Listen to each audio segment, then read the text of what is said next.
Okay, people. So, because I enjoyed You Are So Not Invited to My Bar Mitzvah, I decided to check out the Slumber Party over on Disney Plus. Okay, so it is, I feel it is the feature directorial debut from Veronica Rodriguez. It is written by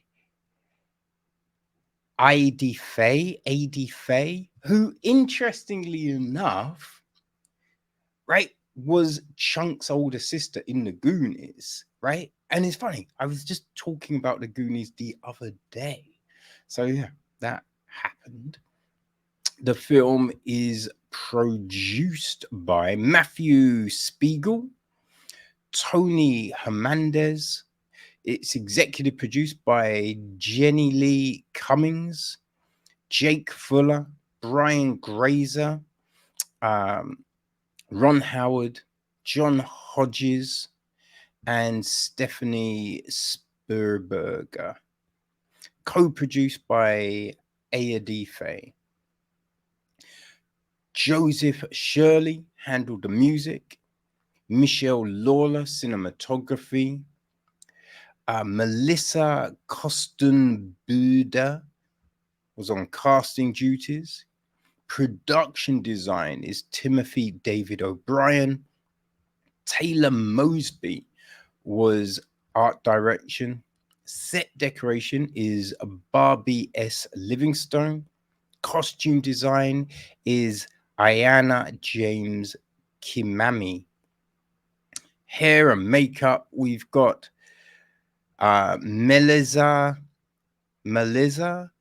Anguerno Wheat, Nashi Tumulson, Devon Shayla Morales, Jesse Gambardella, Gillian Erickson, and Jessica Craig. So our cast, we have got Megan is played by Darby Camp. Paige is played by Emmy Liu-Wang. We've got Anna Maria, played by Valentina Herrera. Her younger sister, Penny, is played by Caroline Valencia. And her new stepsister, Veronica, is played by Alex Cooper Cohen. Okay, so Paige's brother, Mikey, is played by Dallas Lau.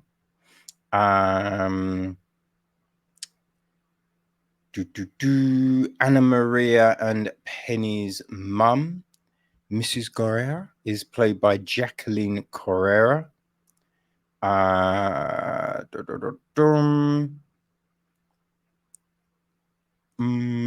dad is played by J.R. Aducio. We've got Megan's dads. They are played by, so Dr. Conrad Brookman is played by Rodney Hicks, and Dr. Patrick Brookman is played by Sean Hankinson. We got Mesmer, played by Titus Burgess. Principal Peterson is played by Paula Pell. Megan's neighbor, Jake Ramirez, is played by Ramon Jose Rodriguez. Band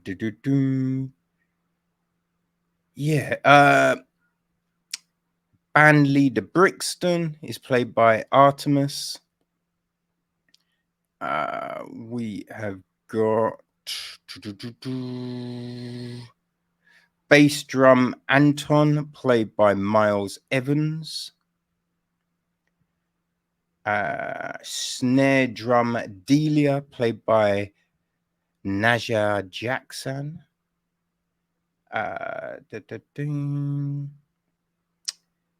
Who else do we have? Janitor Sam is played by Alexandro Falchito. Uh, we've got Johnny Onion, played by Morgan Brown. The Onion King, played by Mike Benitez. And the Onion Princess, played by Isabella Aparicio. So, yeah, that's probably our main people in the cast. The gist of the story is this: the hilarious aftermath of a sleepover birthday party, hypnotism gone wrong, as best friends Megan and Paige, along with soon-to-be stepsister Veronica, wake up with absolutely no memory of the night before. Now they must retrace their steps to find a missing birthday girl, Anna Maria, and explain why there's a flock of baby ducks in the bathtub, what happened to Megan's left eyebrow, and why she's wearing unattainable hottie Jake Ramirez's signature black hoodie, black skull hoodie. It should be added. So this film, it starts off, right? You've got Megan flying through the air. And we do that whole third person thing, breaking the fourth wall, going, hey, my Megan, what's going to happen, blah, blah, blah. And then she's like, it will all make sense, right? So then we go back in time to earlier the day before. Yeah, earlier the day before. And we see, the girls getting ready for this sleepover.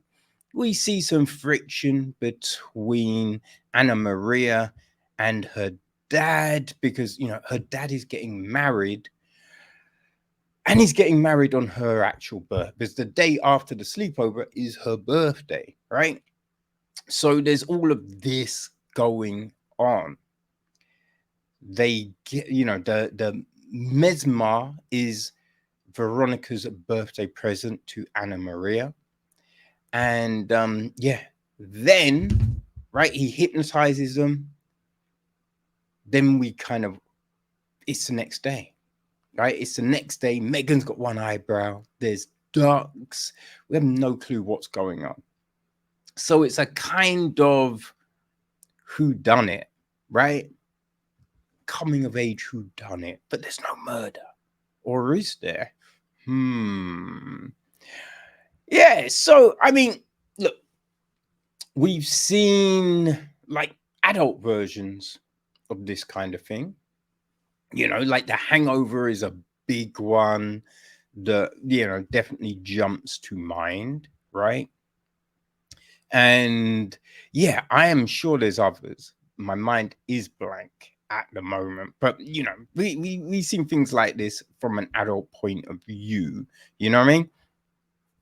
And it's fine. Like, look, I think it hits a lot of kind of fun notes that kids will enjoy. This is, a straight up film for kids. Well, young people's, right? Because they're all 14. So I feel 11, 13, 14-year-olds, they'll find this fun and amusing and all of that kind of jazz.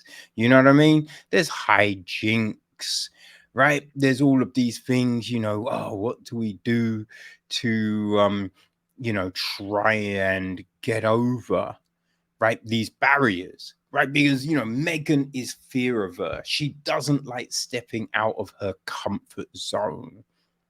So a big part of the film is that, right? Her learning to try new things, right? Not be so afraid to do this stuff.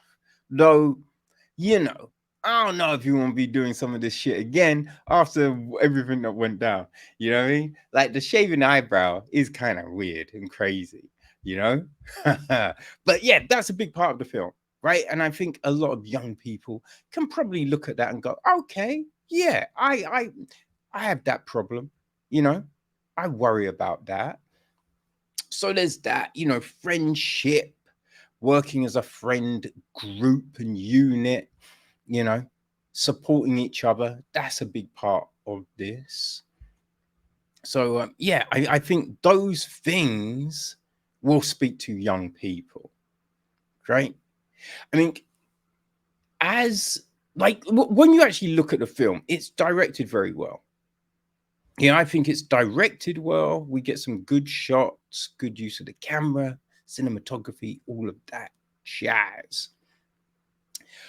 I think the big thing with you're so not invited to my bar mitzvah was it felt natural.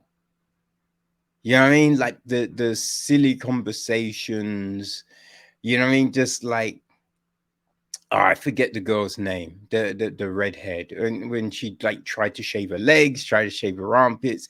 It's just like those things people do when you have no knowledge of. Okay, so yeah, people do this, right? And you'd be like, oh fuck, I think I did it wrong. You know what I mean? Like it didn't feel like it was too forced. Now, some of the things in here, it does feel like it is written for jokes. It'd be like, yo, this is the bit where you laugh, right? This is a joke, people, you know, which is fine. But, like I think I do like a thing that is a bit more chill, right? It's not kind of trying to force the joke on you as much, right? But a lot of people do enjoy this approach. So, it's just tastes, people. It's just about tastes.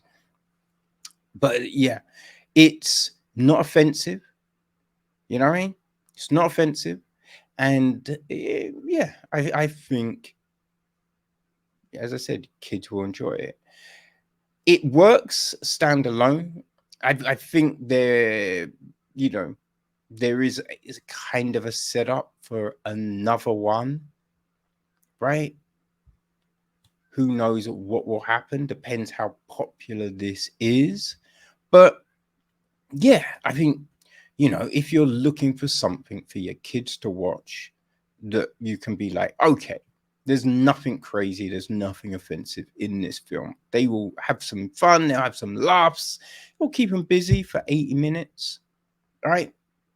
The Slumber Party is probably that film. So yes, it's available right now on Disney Plus, people. So yeah, there you go.